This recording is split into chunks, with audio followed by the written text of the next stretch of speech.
Het belangrijkste nieuws van Curaçao in het Nederlands. Extra Journaal. Vers van de pers. Welkom bij Extra Journaal. Fijn dat u weer kijkt. We hebben het belangrijkste nieuws voor u op een rij gezet. En we beginnen met het bericht dat er vanochtend verschillende invallen zijn geweest. De politie en dan vooral de leden van het zogenaamde Joyride Team hebben 3 invallen gedaan bij 3 verschillende huizen. Het gaat om huizen in Bonam, Quirindongo Abau en Sapateer. De actie van de politie houdt verband met verschillende gevallen van autodiefstal en diefstal van auto-onderdelen. Daar hebben we de afgelopen tijd natuurlijk veel mee te maken gehad. De politie heeft nu deze invallen gedaan. Er zijn ook meerdere mensen gearresteerd. En dus er nog meer arrestaties kunnen volgen en meer huiszoekingen. Zo heeft de politie bekendgemaakt, want dat Joyride Team is speciaal opgericht om diefstallen van auto en diefstallen van auto-onderdelen te onderzoeken. Politie is flexibel en alert tijdens het WK. Dat heeft de minister van Justitie, Shelton Hato, gisteren tijdens een speciale persconferentie laten weten. Zoals bekend neemt Curaçao deel aan het WK, wie zou het niet weten. En er is extra politie om de openbare orde, zo op het eiland als in de Verenigde Staten, goed te begeleiden. Gisteren gaf de politie een persconferentie en Shelton Hato, de minister, was daarbij aanwezig. En daarbij werd onder meer gezegd dat de politie flexibel zal zijn en tolerant, maar tegelijkertijd duidelijke grenzen stelt. Zo zal er streng worden gecontroleerd op geluidsoverlast in de wijken en de maximale capaciteit bij horecagelegenheden, dus niet te veel mensen. Ook in het verkeer staat een zero-tolerance beleid. Er wordt direct opgetreden tegen drank achter het stuur en tegen foutparkeerders die de doorgang van de hulpdiensten blokkeren. Dus als veel mensen bij elkaar komen, moet er nog gewoon goed geparkeerd worden. Supporters die na een overwinning in een karavaan over de straat willen trekken, moeten die route vooraf melden bij de politie. Curaçao trots op de vlag tijdens de opening van het WK. Ja, het was een bijzonder moment. We weten het al lang. Curaçao neemt deel aan het WK. Maar als je dan de Curaçaose vlag daadwerkelijk ziet bij de openingsceremonie van het WK, dat vond plaats in Mexico-stad, is dat een heel bijzonder moment. En veel mensen hebben erop gereageerd, zowel op sociale media als gewoon onderling. Het is mooi om de Curaçaose vlag zo tussen de grote landen te zien wapperen. Dat bewijst eens te meer, zo schrijft de Extra vandaag, dat niets onmogelijk is en dat Curaçao niet onderdoet voor welk ander land dan ook. En we zien deze beelden tijdens de vlaggenparade die plaatsvond bij de openingswedstrijd. Dat was Mexico tegen Zuid-Afrika en gastland Mexico, want het WK wordt gehouden in Mexico, Amerika en Canada. Die won van Zuid-Afrika.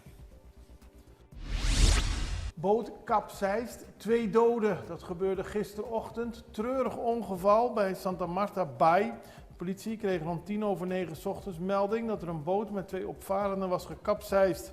Agenten van het politiebureau van Barber rukten meteen uit en wisten met behulp van een lokale vissersboot een van de slachtoffers aan wal te brengen. De boot van de mannen begon ondertussen te zinken en van het tweede slachtoffer was op dat moment nog geen spoor.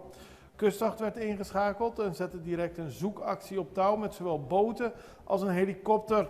Kort daarna werd het tweede slachtoffer in zee gelokaliseerd. De bemanning van de helikopter heeft de man uit het water gehaald en overgebracht naar steunpunt Hato. Echter, voor beide mannen kwam alle hulp te laat. Een politiearts heeft de dood van beide slachtoffers vastgesteld en de politie heeft een onderzoek ingestart naar de exacte oorzaak van het ongeval. Heel erg treurig bericht. Toerisme met 10% gestegen. Dat heeft het Curaçaose Toerismebureau gisteren laten weten. Het blijft maar groeien, het toerisme. In de maand mei verwelkomde het eiland ruim 65.000 verblijfstoeristen. En dat is een stijging van 10% ten opzichte van mei vorig jaar. Veruit de meeste reizigers, zo'n 87%, kwamen naar het eiland voor vakantie. En gemiddeld verbleven de toeristen zo'n 8 nachten op Curaçao. Nederland is nog steeds de belangrijkste markt, goed voor een derde van alle bezoekers. En daarna was de tweede groep van toeristen komt uit Amerika en de derde uit Colombia. De Colombiaanse markt laat een sterke groei zien van 14%. En in de eerste 5 maanden van dit jaar bezochten al ruim 374.000 bezoekers Curaçao. Een enorm aantal en men is er trots op. En ja, er is hoop dat een keer de miljoen zal worden bereikt, maar we zijn goed op weg. En met deze 374.000 in de eerste 5 maanden blijft het toerisme zichtbaar groeien op Curaçao. Schietpartij op de Caracas Baaiweg, dat gebeurde gisteravond. Toen kreeg de politie een melding over een schietincident op de Caracas Baaiweg. Het gedeelte dichter bij Jan Tiel. U kent het wellicht wel, er zijn verschillende winkels, onder meer een duikcentrum van de Ven. Daarbij vond het incident plaats. En het ging over een rode Toyota Corolla. Die had meerdere kogelinslagen en de bestuurder had een schotwond ter hoogte van zijn borst. Maar de reden waarom het schietpartij is begonnen is wel erg treurig. De bestuurder verklaarde namelijk dat hij over de Caracas Baaiweg reed en op een bepaald moment een verkeersfout maakte tegenover een andere automobilist. De bestuurder van het andere voertuig kon dit niet waarderen en reed vervolgens tegen de achterkant van de rode Toyota aan. Hierop stond een woordenwisseling tussen beide bestuurders, waarna de ene bestuurder een vuurwapen trok en meerdere schoten afvuurde op het slachtoffer. Na de schietpartij verliet de verdachte de plaats van het incident en naar de man wordt nog gezocht. Maar dat een verkeersongeval tot zoiets leidt is wel heel erg treurig. Feest op veel scholen, iets positiefs dan, want heel veel leerlingen hebben gisteren een resultaat te horen gekregen. De meeste middelbare scholen hebben de eindexamenresultaten ontvangen. En ja, altijd veel spanning en heel veel vreugde als je bent geslaagd. Uit de eerste resultaten blijkt dat de prestaties zich in positieve richting ontwikkelen. Zoals op de Radulfus College, een grote school op Curaçao, een slagingspercentage gemeld van 74% voor de HAVO en 76% voor het VWO. Albert Schweitzer, HAVO-VWO, heeft nog betere cijfers. Bij de HAVO ligt het slagingspercentage op iets meer dan 80%, terwijl VWO-leerlingen zelfs een gemiddelde van ruim 91% halen. En de herkansingen moeten nog plaatsvinden, dus het kan nog verder stijgen. Gefeliciteerd voor iedereen, alle leerlingen, maar zeker ook de ouders met dit mooie resultaat. Wij gaan even naar een break. Tot zo.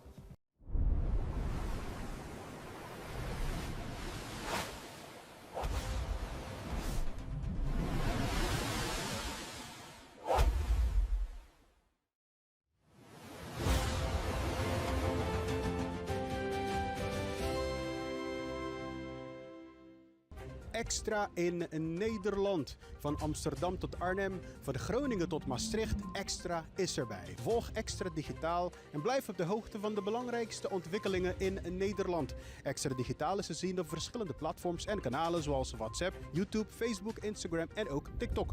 Wilt u ons op de hoogte brengen van een evenement of iets doorgeven? Neem contact op via WhatsApp, e-mail, Facebook of bel gewoon 06 1364 2945. Volg of abonneer je op Extra Digitaal. Klik aan en volg ons.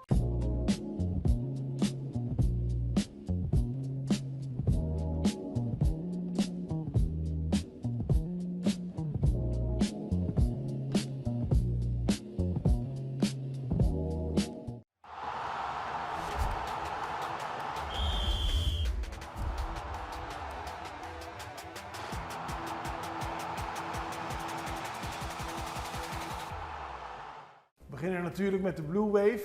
De selectie van Curaçao is bezig aan de voorbereidingen voor de wedstrijd aanstaande zondag tegen Duitsland. En daarbij was er een training die openbaar was. En daar kwamen veel mensen op af. Het vond plaats in de Florida Atlantic University. Veel supporters en ook veel Curaçaose kinderen die in de Verenigde Staten wonen, kwamen de nationale ploeg aanmoedigen. Ook Andrew Jones, lid van de Hall of Fame, was aanwezig. En die moest natuurlijk ook veel handtekeningen uitdelen.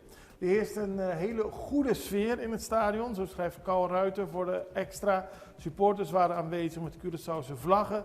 Er waren veel shirts van de nationale ploeg en veel enthousiasme om de spelers van de Blue Wave te zien.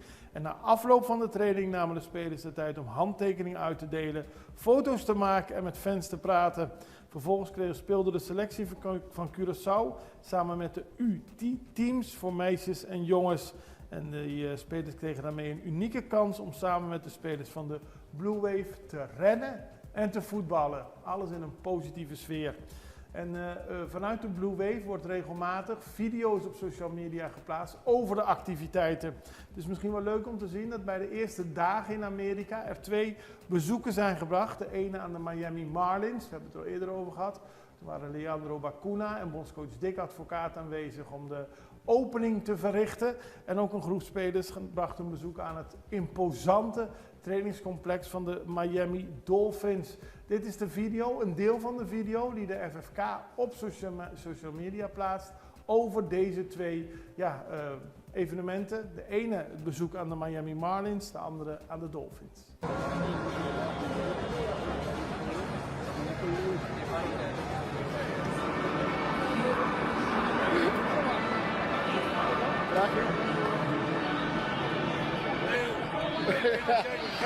Ja, gaat niet opbouwen.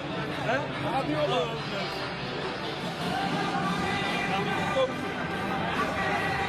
Wil je omdraaien?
Let's do the pitch first. Here. Yep. Okay, another one. Feet together. Go ahead, guys. Let them do the squats and then we'll have a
We just saw this. Who is this?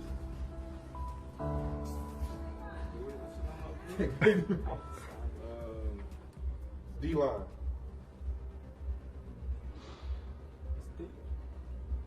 Jason Taylor. Yeah, there you go. You got it. You got it. There you go. That's why we train. We do everything in the heat. That way we can prepare the body. So when we step on the field on game day at Hard Rock Stadium, we already used to it. You know? Yeah, you know, like I said, the heat is our man. You know what I'm saying? That's, I think you know. You know what I'm saying? Hey, that's cool right there.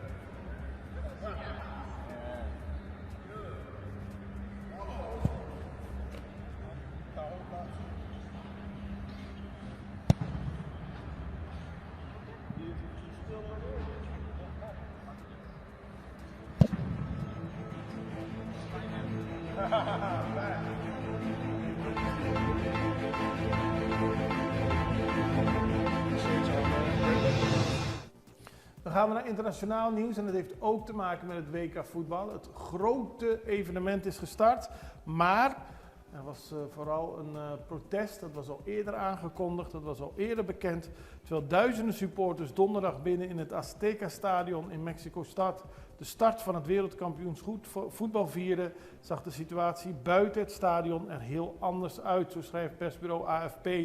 Demonstranten en politieagenten raakten met elkaar in botsing tijdens protestacties, waarbij antwoorden werden geëist over de verdwijning van duizenden mensen.